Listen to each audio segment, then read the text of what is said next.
नमस्कार मित्रों, अमेरिका से चंद्रकांत भट्ट।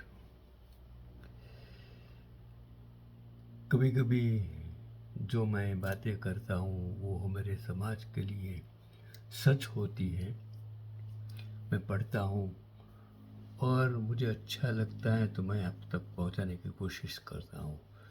उसमें पैगाम भी होता है, अच्छा लगता है तो आगे भेजिए, लाइक करें न करें, लेकिन पढ़ेंगे तो आपको कुछ नॉलेज मिलेगा। बहुत एक अच्छा सच्चा आर्टिकल्स। बेटा हमारा एक्सीडेंट हो गया है, मुझे ज़्यादा चोट नहीं आई पर मेरी माँ की हालत गंभीर है। तेरी माँ की हालत गंभीर है, कुछ पैसों की ज़रूरत है और तेरी माँ को खून बढ़ा चढ़ाना है। 62 साल के माधव जी ने अपने बड़े बेटे से फ़ोन कर ये बात कही। हमारे हर समाज का ये आईना है। पापा मैं बहुत व्यस्त हूँ आजकल, मेरा आना नहीं हो सकेगा। मुझे विदेश में नौकरी का पैकेज मिला है तो उसी की तैयारी कर रहा हूँ। आपका भी तो यही सपना था ना, इसलिए हाथ भी तंग चल रहा है। पैसे की व्यवस्था कर लीजिए, मैं बाद में दे दूँगा। उनके बड़े इंजीनियर बेटे ने जवाब दी, जिसको तन मन धन से पढ़ाया था, बड़ा किया था, कुछ बन सके इसके लिए। फिर उन्होंने अपने दूसरे बेटे को फ़ोन किया तो उसने भी आने से मना कर दिया। उसे अपनी ससुराल में शादी में जाना था। हाँ, इतना ज़रूर कहा कि पैसों की चिंता मत कीजिए, मैं भिजवा दूंगा। चलो, एक तो बात हुई कि पैसे की तो बात की। यह अलग बात है कि उसने कभी पैसे नहीं भिजवाए। उन्होंने बहुत मायूसी से फ़ोन रख दिया। अच्छा इंसान, अच्छा तो व्यवहार तो अच्छा किया। माधव ने तीसरे बेटे को फ़ोन किया, जिसका बचपन से नालायक कहता था और मन ही मन सोच रहा था कि उस नालायक को फ़ोन करके क्या फ़ायदा।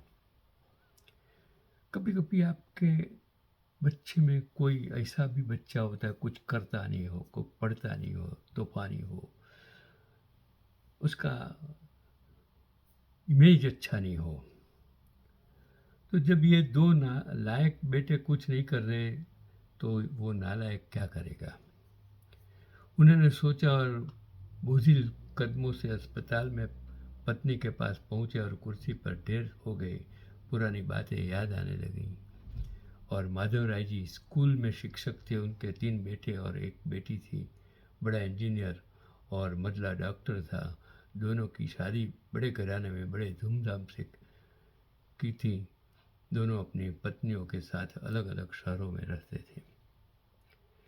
यही तो आज भारत हो या अमेरिका हो, अमेरिका में तो वही चलता ही है, लेकिन आज भारत में भी ऐसा हो गया है।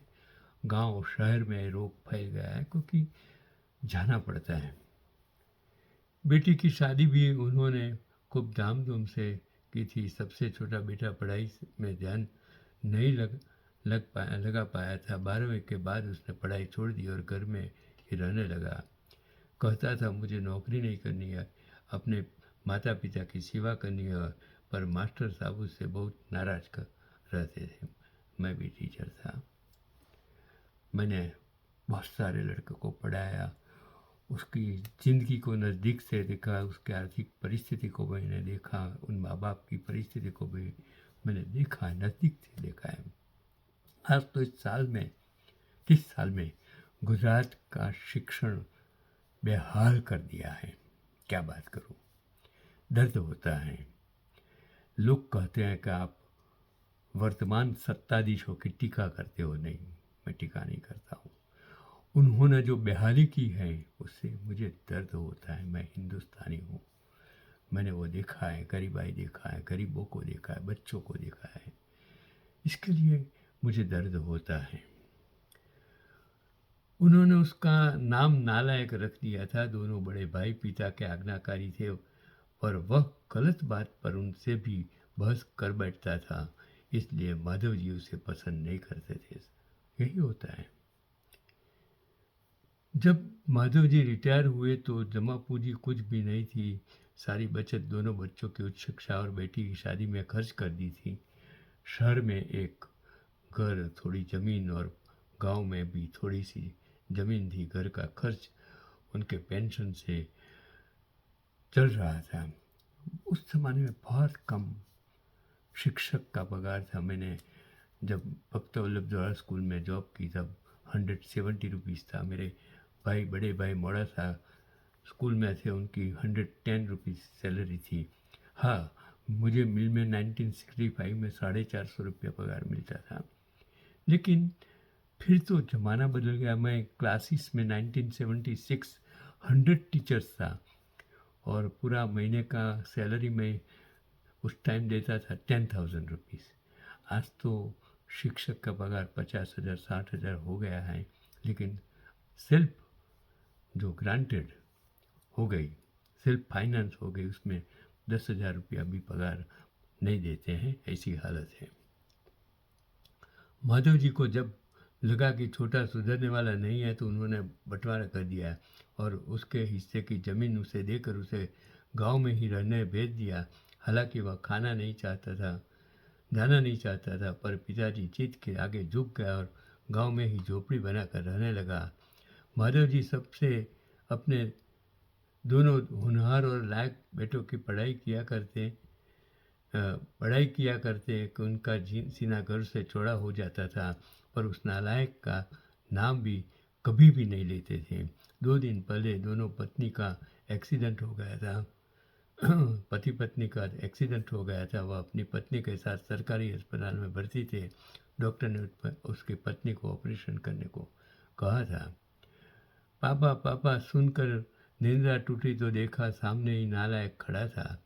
उन्होंने गुस्से से मुंह फेर लिया, पर उसने पापा के पैर छुए और रोते हुए बोला, पापा आपने आप इस नालायक को क्यों नहीं बताया? पर मैंने भी आप लोगों का पर जासूस छोड़ रखे हैं। खबर मिलते ही भाग आया हूँ। पापा के विरोध के बावजूद उसने उनको एक बड़े अस्पताल में भर्ती करवाया, माँ का ऑपरेशन कराया, अपना खून दिया। दिन रात उसकी सेवा में लगा रहता कि एक दिन वह गायब हो गया।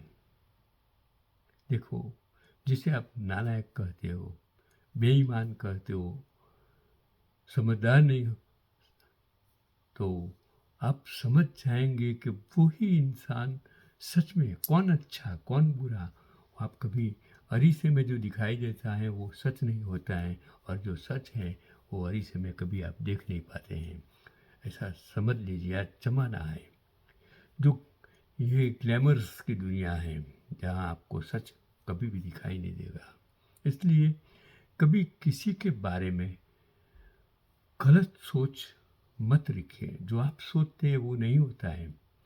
जिसे आप अच्छा कहते हो वो दुनिया का सबसे बड़ा। आज देखो, इस दशक में, इस 3 दशक में गुजरात में और 1 दशक में भारत की हालत क्या हो गई है, वो आपको सोचना है। मैं टीका नहीं करता हूँ, मैंने देखा है। मैंने 1944 में जन्मा इंसान, वो 1947 की आज़ादी के बाद जन्मे इन नेताओं को नज़दीक से देखा है, जिसने आज़ादी के लिए कुछ नहीं किया, उनके कुटुंब ने कुछ नहीं किया। आज ये गांधी, सरदार नेहरू को गालियाँ दे रहे हैं। उन शहादत जिन लोगों ने तन मन धन से उनको कह रहे हैं कि गलत थे, उन्होंने सब कुछ गलत किया। आज आपको बचना है। तो वो लड़का ये काम करके चला गया। वह उसके बारे में फिर बुरा सोचने लगे कि तीसरे दिन वह वापस आ गया। महीने भर में ही माँ एकदम चंगी हो गई, चलने लगी। वह अस्पताल से छुट्टी लेकर उन लोगों को घर ले आया। माधुरी जी ने पूछने पर बता दिया कि खैराती अस्पताल था, पैसे नहीं लगे हैं। घर में नौकरानी थी वह उस लोगों को छोड़कर वापस गांव चला गया। धीरे धीरे सब कुछ सामान्य हो गया। एक दिन यूं ही उनके मन में आया कि उस नालायक की खबर ली जाए। तो दोनों जब गांव में के खेत पर पहुंचे तो झोपड़ी में ताला देखकर चौंके। उनके खेत में काम कर रहे आदमी से पूछा तो उसने कहा, ये खेत अब मेरे हैं क्या? पर यह खेत तो उन्हें बहुत आश्चर्य हुआ। हाँ, उसकी माँ की तबीयत बहुत खराब थी, उसके पास पैसे नहीं थे, तो उसने अपने सारे खेत मुझे बेच दिए। वह रोजी रोटी की तलाश में दूसरे शहर चला गया है। बस यह झोपड़ी उसके पास रह गई है और यह रही उसकी चाबी। उस आदमी ने कहा। वह झोपड़ी में दाखिल हुए तो पर बस उस नालायक की याद आ गई। टेबल पर पड़ा लिफाफा खोल कर देखा तो उसमें रखा अस्पताल का 9 लाख का बिल। उनको मुंह चिढ़ाने लगा। उन्होंने अपनी पत्नी से कहा, जानकी तुम्हारा बेटा नालायक तो था ही, झूठा भी है।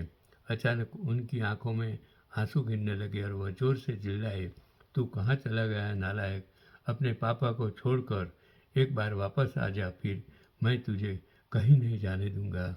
अपनी पत्नी के आंसू भी बहे जा रहे थे और माधव जी को इंतजार था अपने नालायक बेटे को अपने गले से लगाने का। सचमुच बहुत नालायक था वो। ये पोस्ट अगर मैंने जो पढ़ी, मैंने सोचा आप भी सोचिए, गलत किसी के बारे में सोच बनाकर उसको गलत मत समझिए। सब इंसान बुरे नहीं होते हैं। आप में बुराई होती है, आपकी सोच में बुराई होती है। अगर आप अपने सोच से, अपने दिमाग से, अपने सच्चाई जानने की आप में कुछ ताकत हो तो सब कुछ आपके सामने आ जाएगा। यही आज का पैगाम चंद्रकांत भट्ट अमेरिका से।